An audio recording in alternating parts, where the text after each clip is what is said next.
about his deal with China, what he ended up doing is under Donald Trump's presidency, he ended up selling American chips to China to help them improve and modernize their military, basically sold us out, when a policy about China should be in making sure the United States of America wins the competition for the 21st century, which means focusing on the details of what that requires, focusing on relationships with our allies, focusing on investing in American-based technology so that we win the race on AI, on quantum computing. Vice President Kamala Harris and President Donald Trump.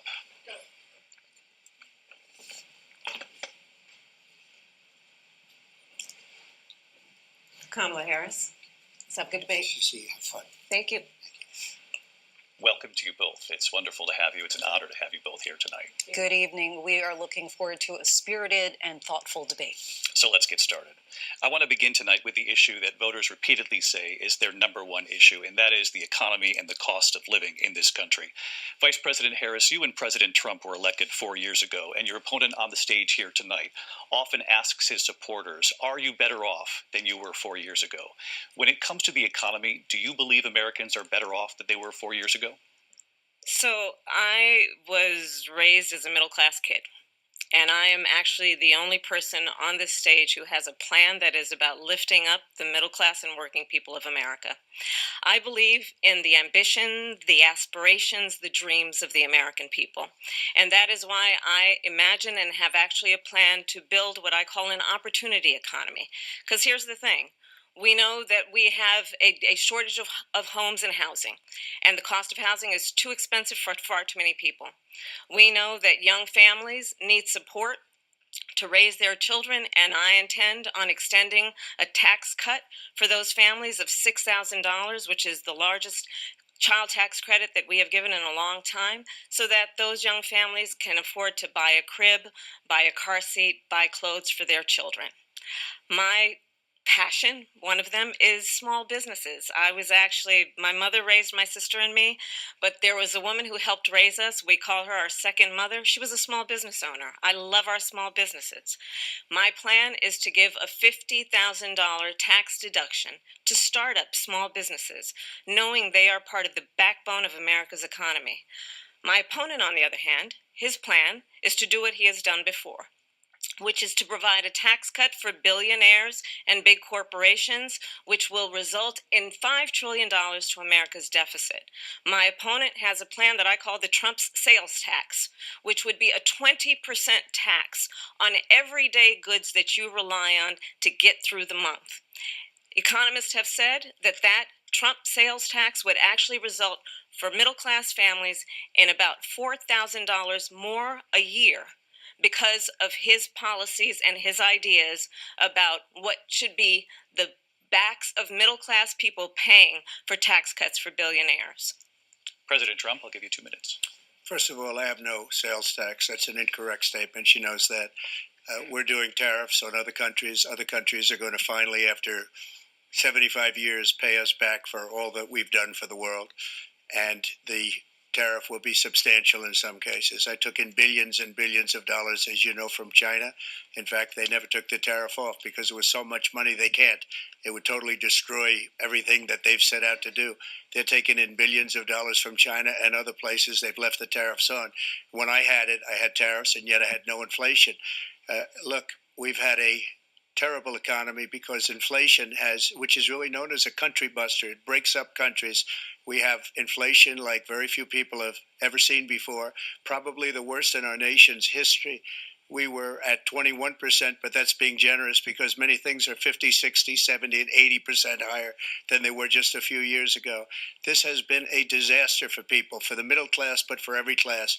On top of that, we have millions of people pouring into our country from prisons and jails, from mental institutions and insane asylums, and they're coming in and they're taking jobs that are occupied right now by African Americans and Hispanics, and also unions. Unions are going to be affected very soon. And you see what's happening. You see what's happening with towns throughout the United States. You look at Springfield, Ohio. You look at Aurora in Colorado. They are taking over the towns. They're taking over buildings. They're going in violently. These are the people that she and Biden led into our country, and they're destroying our country. They're dangerous. They're at the highest level of criminality, and we have to get them out. We have to get them out fast. I created one of the greatest economies in the history of our country. I'll do it again, and even. But the only jobs they got were bounce back jobs. These were jobs bounce back, and it bounced back, and it went to their benefit. But I was the one that created them. They know it, and so does everybody else. Vice President Harris, I'll let you respond. So Donald Trump has no plan for you. And when you look at his economic plan, it's all about tax breaks for the richest people. I am offering what I describe as an opportunity economy, and the best economists in our country, if not the world, have reviewed our relative plans for the future of America. What Goldman Sachs has said is that Donald Trump's plan would make the economy worse. Mine would strengthen the economy. What the Wharton School has said is Donald Trump's plan would actually explode the deficit. 16 Nobel laureates have described his economic plan as something that would increase inflation and by the middle of next year would invite a recession. You just have to look at where we are and where we stand on the issues. And I'd invite you to know that Donald Trump actually has no plan for you because he is more interested in defending himself than he is in looking out for you. That's just a soundbite. They gave her that to say. Look, I went to the Wharton School of Finance, and many of those professors, the top professors, think my plan is a brilliant plan. It's a great plan. It's a plan that's going to bring up our worth, our value as a country. It's going to make people want to be able to go and work and create jobs and create a lot of good, solid money for our country. And just to finish off, she doesn't have a plan. She copied Biden's plan, and it's like 4 sentences, like run, spot, run. 4 sentences that are just, oh, we'll try and lower taxes. She doesn't have a plan. Take a look at her plan. She doesn't have a plan. Mr. President, I do want to drill down on something you both brought up. The Vice President brought up your tariffs. You responded, and let's drill down on this because your plan is what she calls is essentially a national sales tax. Your proposal calls for tariffs, as you pointed out here, on foreign imports across the board. You recently said that you might double your plan, imposing tariffs up to 20% on goods coming into this country. As you know, many economists say that with tariffs at that level, costs are then passed on to the consumer. Vice President Harris has argued it'll mean higher prices on gas, food, clothing, medication, arguing it costs the typical family nearly $4,000 a year.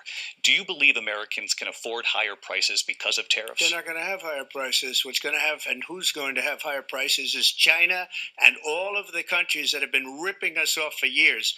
I was the only president ever. China was paying us hundreds of billions of dollars, and so were other countries.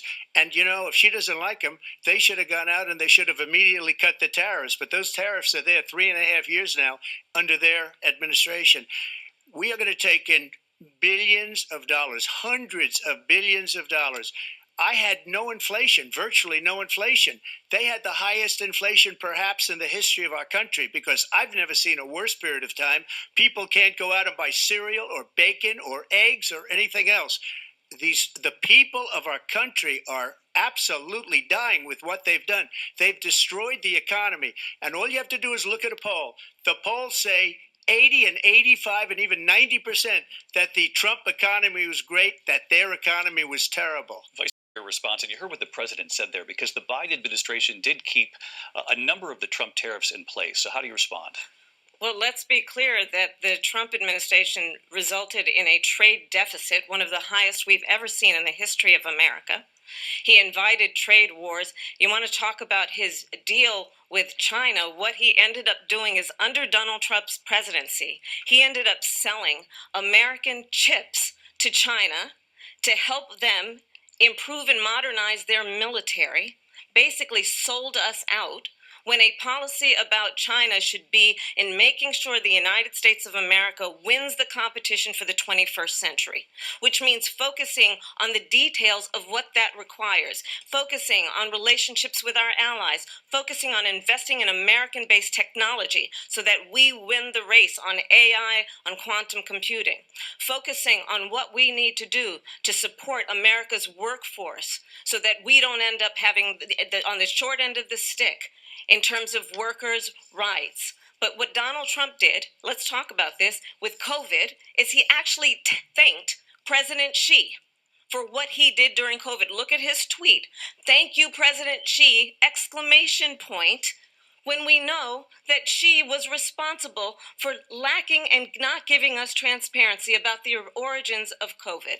President Trump, I'll let you respond. First of all, they bought their chips from Taiwan. We hardly make chips anymore because of philosophies like they have and policies like they have. I don't say her because she has no policy. Everything that she believed 3 years ago and 4 years ago is out the window. She's going to my philosophy now. In fact, I was going to send her a MAGA hat. She's gone to my philosophy. But if she ever got elected, she'd change it.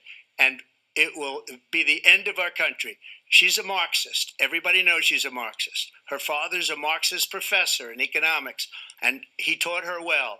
But when you look at what she's done to our country, and when you look at these millions and millions of people that are pouring into our country monthly, where it's, I believe, 21 million people, not the 15 that people say, and I think it's a lot higher than the 21. That's bigger than New York State pouring in. And just look at what they're doing to our country. They're criminals. Many of these people coming in are criminals. And that's bad for our economy, too. You know, you mentioned before, we'll talk about immigration later. Well, bad immigration is the worst thing that can happen to our economy. They have, and she has, destroyed our country with policy that's insane. Almost policy that you'd say they have to hate our country. President, you recently said of Vice President Harris, quote, "I didn't know she was black until a number of years ago when she happened to turn black. And now she wants to be known as black." I want to ask a bigger picture question here tonight. Why do you believe it's appropriate to weigh in on the racial identity of your opponent? I don't, and I don't care. I don't care what she is. I don't care. You make a big deal out of something. I couldn't care less. Whatever she wants to be is okay with me. But those were your words, so I'm asking. I don't know. I mean, all I can say is I read where she was not black, that she put out, and I'll say that. And then I read that she was black, and that's okay. Either one was okay with me. That's up to her. That's up to her. Vice President Harris, your thoughts on this? I think it's, I mean, honestly, I think it's a tragedy that we have someone who wants to be president who has consistently, over the course of his career, attempted to use race to divide the American people. You know, I do believe that the vast majority of us know that we have so much more in common than what separates us, and we don't want this kind of approach that is just constantly trying to divide us, and especially by race. And let's remember how Donald Trump started. He was he owned buildings, and he was investigated because he refused to rent property to black families. Let's remember, this is the same individual who took out a full-page ad in the New York Times calling for the execution of 5 young black and Latino boys who were innocent, the Central Park 5. Took out a full-page ad calling for their execution. This is the same individual who spread birther lies about the first black president of the United States. And I think the American people want better than that, want better than this, want someone who understands, as I do, I travel our country. We see in each other a friend. We see in each other a neighbor. We don't want a leader who is constantly trying to have Americans point their fingers at each other. I meet with people all the time who tell me, can we please just have discourse about how we're going to invest in the aspirations and the ambitions and the dreams of the American people? Knowing that regardless of people's color or the language their grandmother speaks, we all have the same dreams and aspirations and want a president who invests in those, not in hate and division. Vice President Harris, thank you. Lindsay? Welcome to the Crypto Teacher. And you know I come back with that video just to make you think. Don't forget to like and subscribe to the channel. And make sure you join the Patrons. If you're not a part of the Patrons, make sure you're hitting the Cash App. And guys, make sure you go to TikTok, like, and follow. And I told you I was going to bring you a video on the debate. I should have did another video earlier when I wanted to do it on. But this debate was horrible and the fix was in. And they knew Harris needed the help and they gave her all the help she needed because she only answered one question, and I put that on the video at the end, and that was about race. She was asked about the economy, dodged that. Asked about the tariffs that Trump put on that they're still keeping, dodged that, and did no fact checking whatsoever. But they definitely tried to nail Trump to answer the questions. They kept her on prosecutor mode, and that's being all scripted. And of course, the mainstream media, majority of the mainstream media, is going to do their twists and turns and say that Harris won the debate. And Biden and Harris have been in office for 3.5 years and have done nothing. But the same way Trump was in office for 4 years and did nothing. So guys, remember, the politicians are paid puppets. I don't care whether it's Trump or whether it's Kamala that goes into office. They're going to move the NWO's agenda. And what's that agenda? It's to bring in this fourth industrial revolution, where the robots, algorithms, and drones take the economy over, pay each other with crypto, and the sheep go inside the metaverse. And guys, I'll bring you a video, something to think about in the morning, because this debate wasn't worth it. If you truly listen to Trump and Harris, they clearly didn't say how they would fix this economy. Because remember, the economy is the hidden weapon.